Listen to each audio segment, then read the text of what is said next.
कोई तूफान आने वाला है, बवंडर खड़ा होने वाला है, धरती हिलने वाली है, क्योंकि धैर्य की परीक्षा न लेने की चेतावनी कांग्रेस की तरफ से आई है। कुछ इस तरह कि हमारा सब्र तुझको खाक में मिला देगा, हमारे सब्र का तुझको असर नहीं मालूम। चेतावनी का टारगेट मोदी सरकार है। वजह है कांग्रेस नेताओं के लिए सबसे ज्यादा सम्माननीय पूजनीय राहुल गांधी को ईडी बार बार दफ्तर बुलाकर घंटों सवालों पे सवाल पूछ रही है।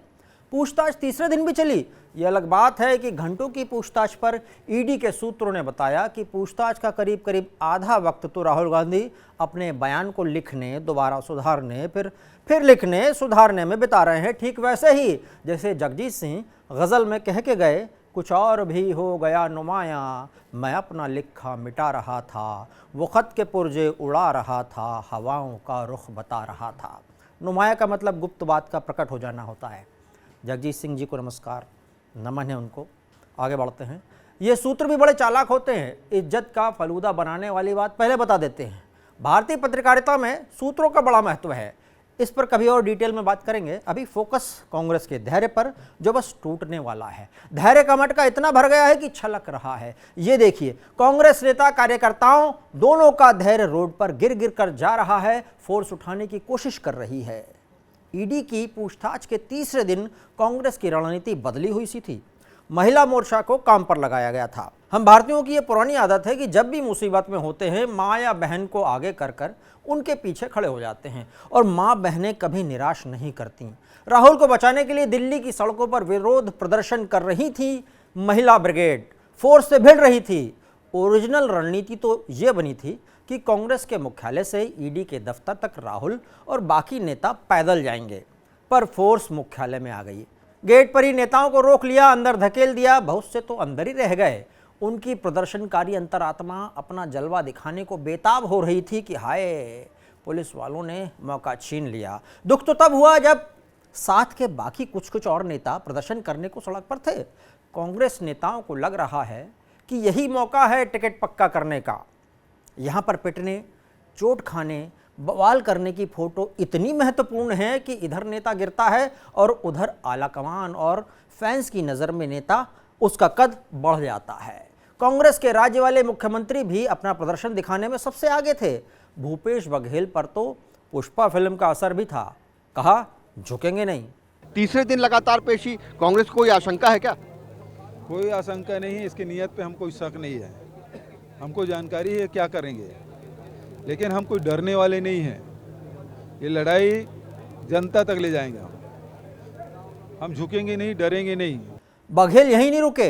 ईडी जो इन्वेस्टिगेशन कर रहा है उसकी प्रोसेस गुप्त होती है, पर बघेल चाहते हैं कि इन्वेस्टिगेशन मीडिया के कैमरों के सामने हो।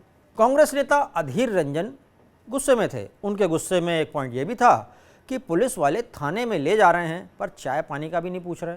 देखिए, पुलिस तो बदसलूकी कर रहे हैं, सब जानते हैं, पीटते हैं, सब कुछ करते हैं।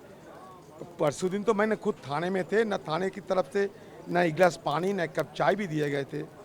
कल जहाँ थे वहाँ हमें पानी वगैरह दिया गया था, लेकिन परसों ऐसा हुआ था।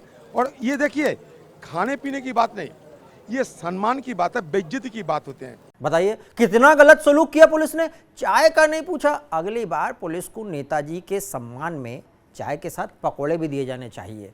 बात इज्जत की है भाई। वैसे अधीर जी, आपको पता ही होगा कि पूरे देश में पुलिस की इमेज ऐसी है कि पुलिस खाने में डंडे खिलाती है। वो तो दिल्ली पुलिस है, आपको इज्जत से बैठा तो रही है। खैर, कांग्रेस के नेता ये आरोप लगाने लगे कि इस समय जो कुछ भी घट रहा है ऊपर के इशारे पर घट रहा है। देखिए, आप आज कीजिए, कल भी कीजिए, परसों भी कीजिए, ये ईडी नहीं कर रहा है। ये ईडी का सम्मान नहीं है, ये मोदी शाह का सम्मान है। हम प्रधानमंत्री साहब से आग्रह करते हैं कि आप सदन बुलाइए। आरोपों की बमबार्डिंग के बाद बीजेपी के प्रवक्ता उस रायते को समेटने तुरंत आ गए जिसके तहत यह संदेश जा रहा था कि सब ऊपर से हो रहा है। यह विषय यूपीए सरकार के शासनकाल में 1 नवंबर 2012 को प्रारंभ हुआ। नंबर 3, इस विषय का किसी भी प्रकार से सरकार की एजेंसीज के द्वारा इनिशिएशन नहीं हुआ। हाई कोर्ट के निर्देश के ऊपर ही कार्रवाई हुई और हाई कोर्ट के निर्देश पर ही उनको बेल लेनी पड़ी। बीजेपी प्रवक्ता उल्टा कांग्रेस पर बरस पड़े। कहने लगे अलग अलग राज्यों के मुख्यमंत्री वहां काम करने की बजाय यहां दिल्ली में क्या कर रहे हैं। महात्मा गांधी ने तो असहयोग आंदोलन में हिंसा होने के बाद भी लिंक न होने पर भी उस आंदोलन को खत्म कर दिया था।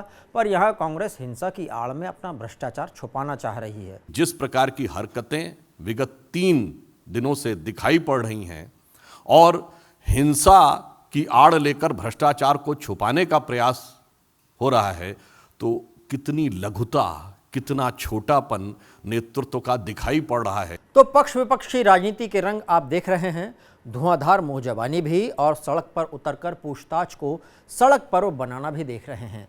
आपसी युद्ध जनता देख रही है। जनता ये जानती है कि महात्मा गांधी का नारा करो या मरो, उस पर कांग्रेस ने आज काम नहीं किया तो कांग्रेस के लिए दूसरा ऑप्शन ही बचेगा।